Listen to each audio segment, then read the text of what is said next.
Bendiciones, hermanos y hermanas, damos gracias al Señor. Hoy día vamos a seguir meditando las Escrituras. Nos corresponde leer los capítulos 8, 9 y 10 del libro de Esther y así damos por terminado este libro. Un decreto que está escrito en el nombre del rey y sellado con el anillo del rey no puede ser revocado. Así le dice el rey a Mardoqueo y a Esther. Por esta razón, no podían simplemente revocar el decreto escrito por Amán.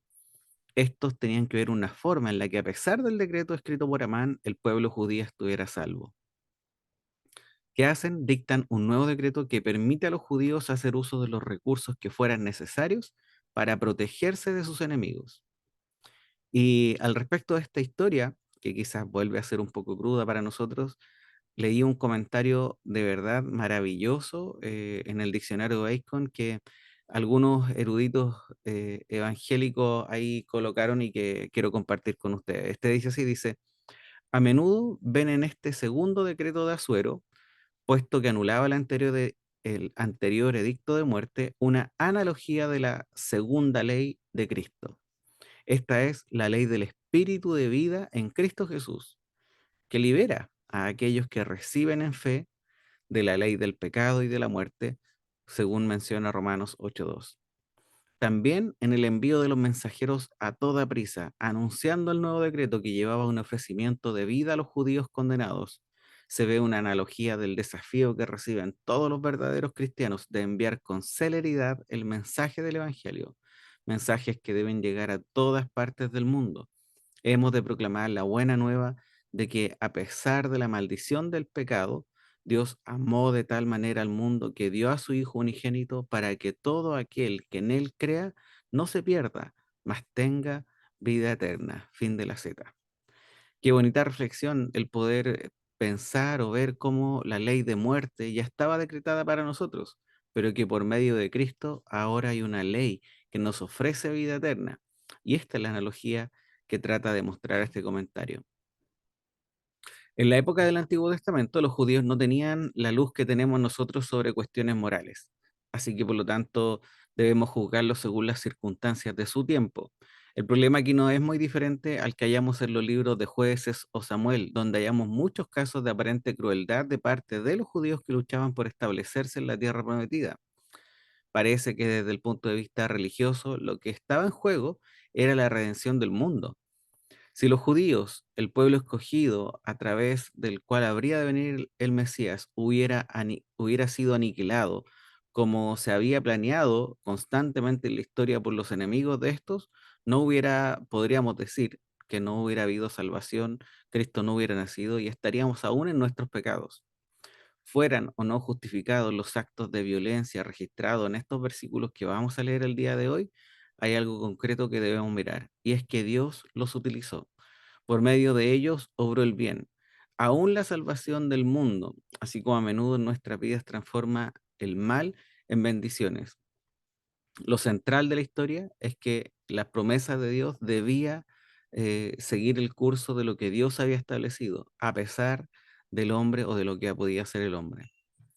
La idea de que no tomaran, mencionan estos relatos que estos podían por ley tomar el botín de aquellos que les atacaran y estos se defendieran, pero menciona constantemente que ellos no tomaron el botín.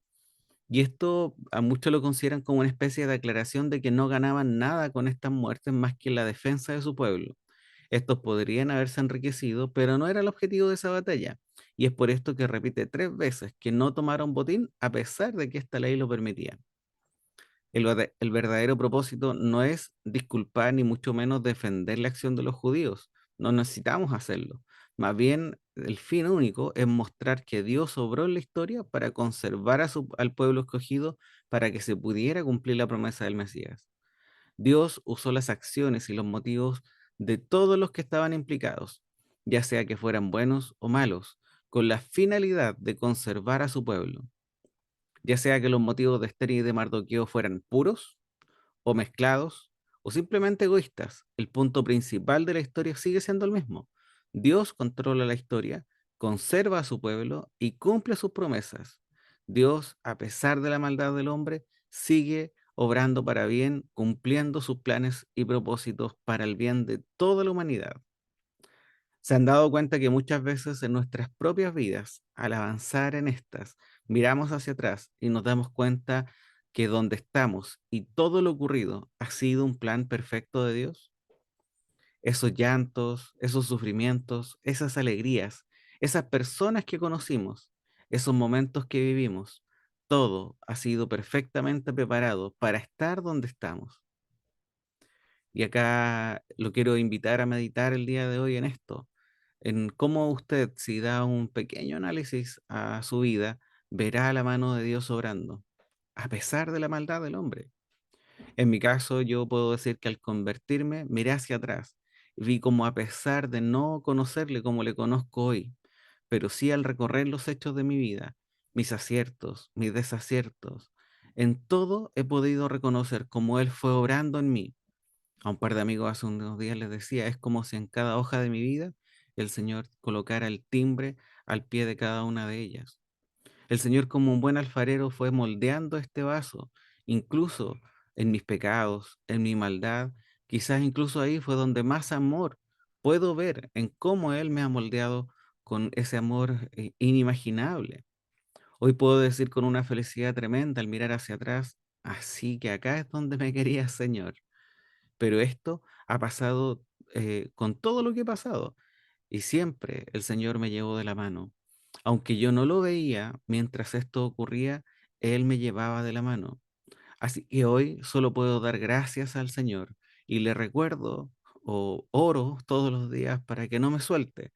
Confío en sus promesas, sé que su palabra dice que no lo hará, pero qué bueno es poder orar a diario esta verdad, porque sé que pase lo que pase, Él está obrando, Él está en control. Así que hermano y hermana, no importa lo que estés viviendo, confía que estás en el lugar correcto porque Dios está en control. Estás en el momento correcto porque Dios está en control. Estás siendo parte de un plan perfecto que Dios está llevando a cabo. Así que confía, confía en el Señor. Hoy recuerda que simplemente estás en una etapa de tu caminar, no estás en el final. Así que confía en el Señor.